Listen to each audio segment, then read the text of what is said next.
Hey everybody, welcome into Northern Life. You're with Ryan. I'm Briggs. Thank you so much for being here with us on this Tuesday already. The past couple nights, I've had a really good time watching TV in the evenings because on NBC, we've got the Olympic swimming trials on, which is one of my favorite events in the Summer Olympics, so that's been super fun to watch.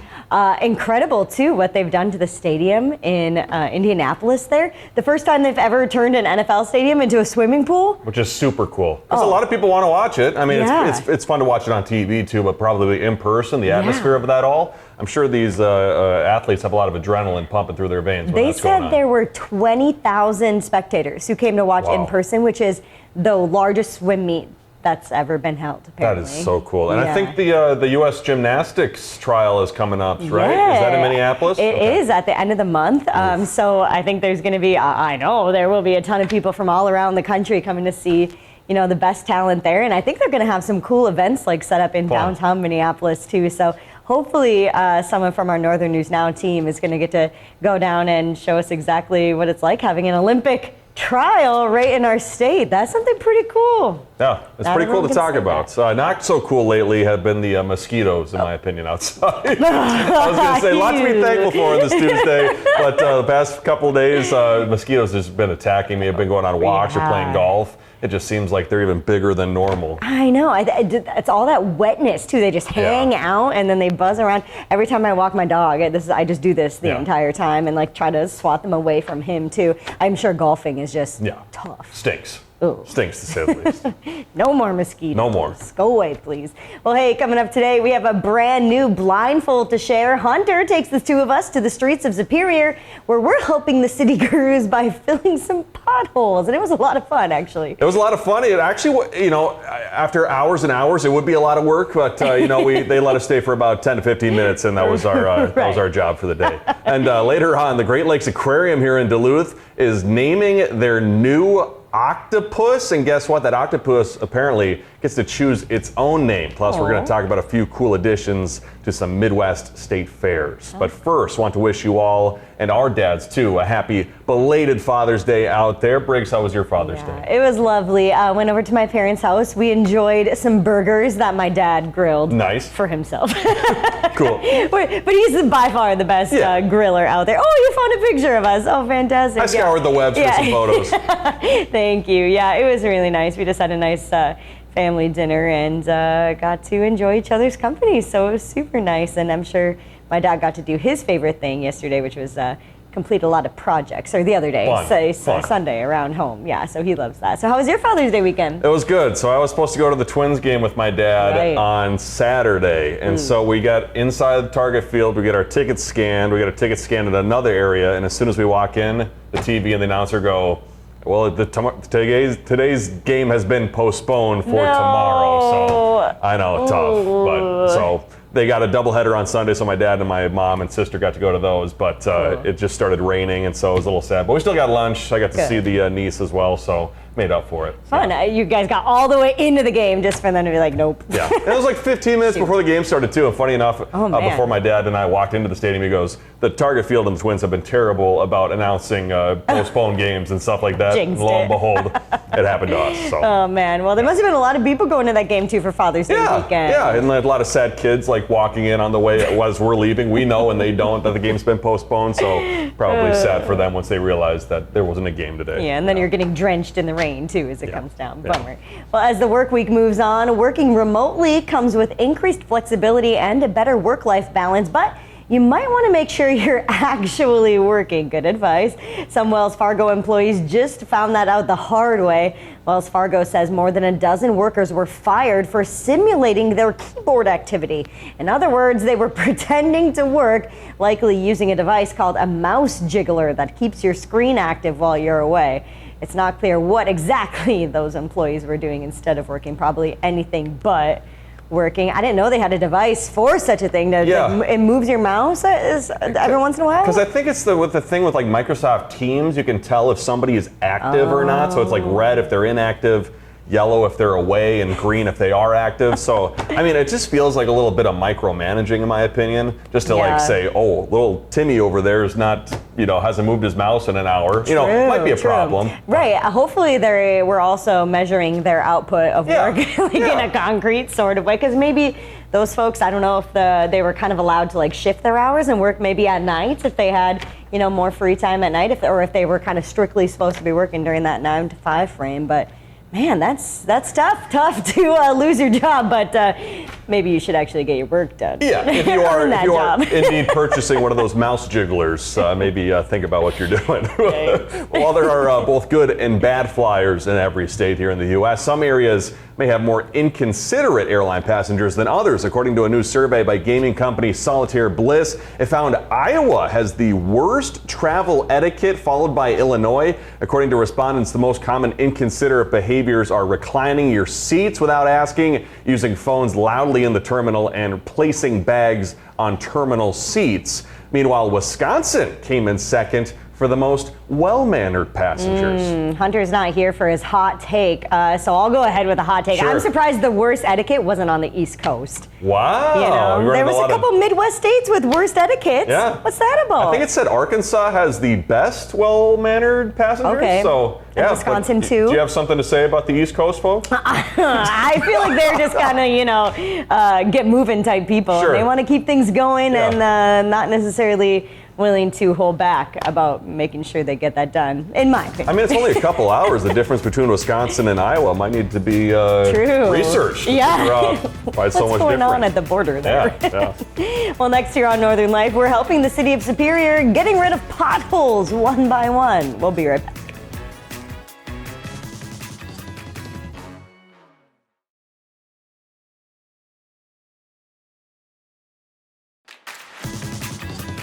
Welcome back, everybody, here on Northern Life. I don't have to say this because everybody knows it. Nobody likes potholes. They're terrible for drivers out there. Also, maybe one of the worst feelings you have when you're driving. No kidding. Kind of the mosquito of the road, if you will. Well, for this week's Blindfold, Hunter took us to Superior, where we joined the city's public works team fixing the roads on Tower Avenue. I think so. All right, we're walking this way now.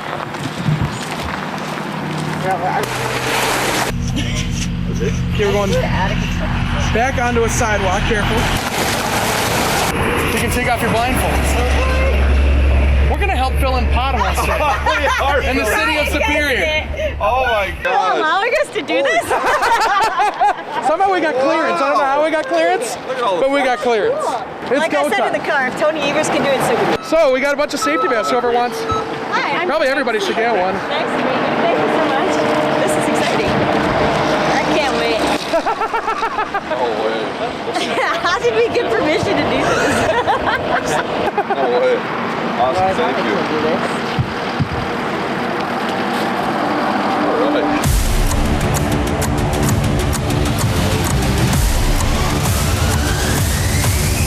How many miles do you expect to do today? Probably about a half a mile. Half a mile? Yeah. Cool. Depends on the holes. Sure.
We're good with this section. That's pretty cool.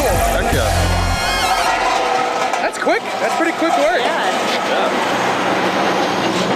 Hunter's like, that's pretty cool. That was so quick. Meanwhile, Hunter was just standing on the curb the whole time watching us work because it was our blindfold, of course. But man, that story was the one that was before the Vista Fleet in terms of when we recorded it. Yeah. Someone has said, who wants to do the tour guide stuff? We said, send Hunter out there. He made us fill some potholes. But also a big shout out to Keith who helped edit that story right there. He made it sound pretty groovy the way we were filling those potholes with that music. Right? I'm sure those pothole fillers, maintenance workers probably wish they had a soundtrack like that, just going all the time from the truck or something. It was truly a testament to just how hard those folks work, because we were out there for, like Ryan said, 10, 15 minutes filling a few potholes. Maybe half a block, maybe a block. Yeah, and they had a long ways to go. I mean, I think a lot of drivers know in Superior Tower Avenue needed a little help, so they were going like the full distance there. So huge thank you for all of their work. And the only thing I wish we could have done is drive that flat. Yeah, like the roller. That would have been pretty cool. I think you need to be on the city's insurance. For that. I think they said, you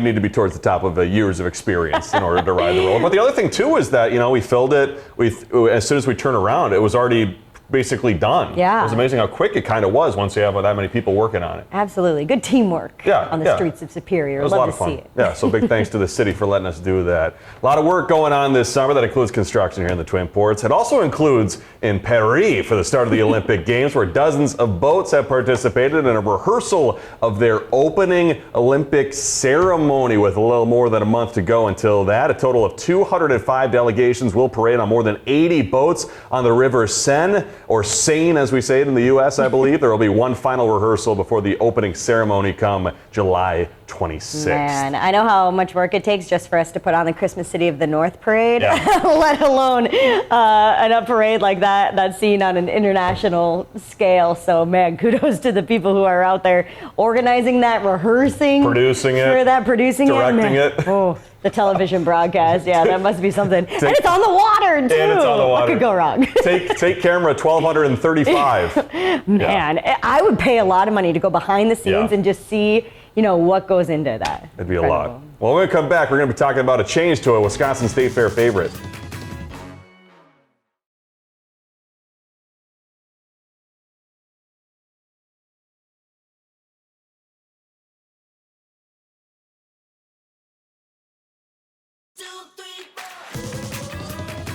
Welcome back, everybody. Not too far away at the Great Lakes Aquarium in Duluth, there's a new exhibit that just opened, and it features a new giant Pacific octopus. Very cool. However, that octopus still needs a name, so the aquarium held a naming contest over the weekend, and the octopus will soon pick for itself after the top 4 names were dwindled down to the top 2. So during the time we recorded this show, it's going to be either between Fitzgerald or Fitz, or Octavia. Both very nice names, fitting, for Lake Superior. I imagine Fitzgerald after the Edmund Fitzgerald, perhaps, and Octavia, octopus.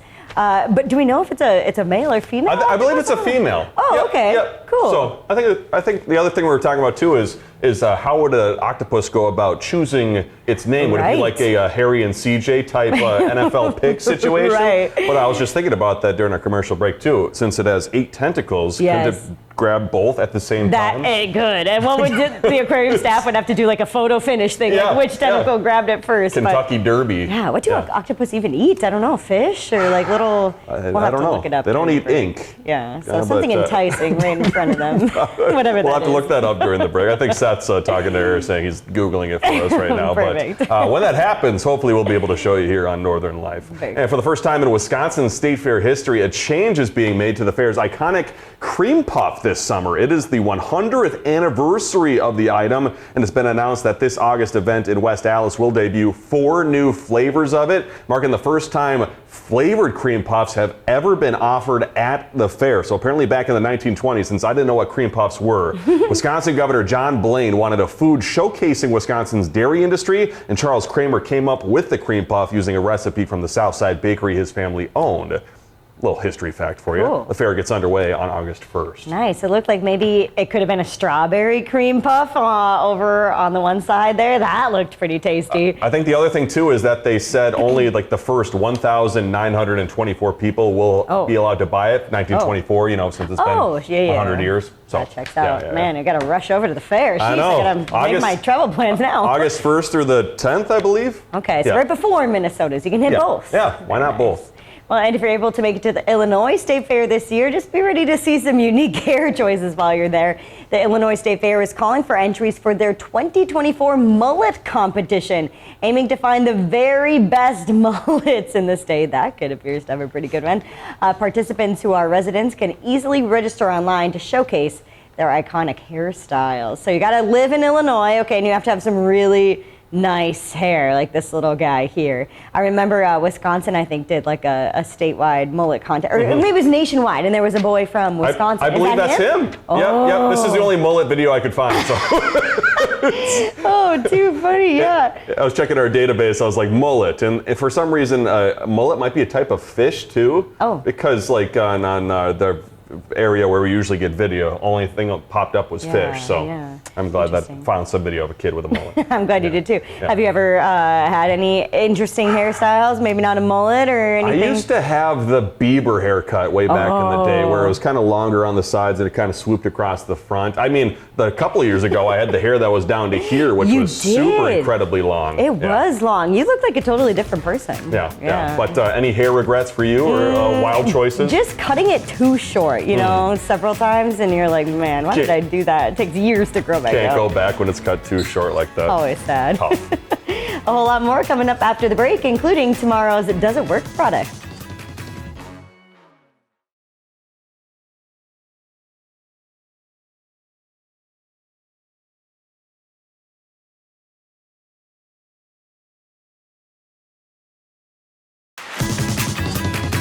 Welcome back. Director Seth always coming in clutch, telling us octopus eat clams, fish, shells, and other octopus. Yep. So I believe Fitz or Octavia, whatever the name may be, probably won't be having any friends in the tank with her. It should be interesting to see how that goes. Hopefully the aquarium shares a video of it, because that sounds like it'd be super cute. Maybe throw a fun toy in there, see if the octopus will go after it instead. If you need to make some quick clothing repairs, tomorrow's Does It Work product should be one for you. Rachel Hackbarth is judging the attaché. I believe I'm saying that correctly. Fancy. Fancy indeed. The device is part of Fashion First Aid, reattaching buttons and broken straps, along with a number of other fashion fixing capabilities.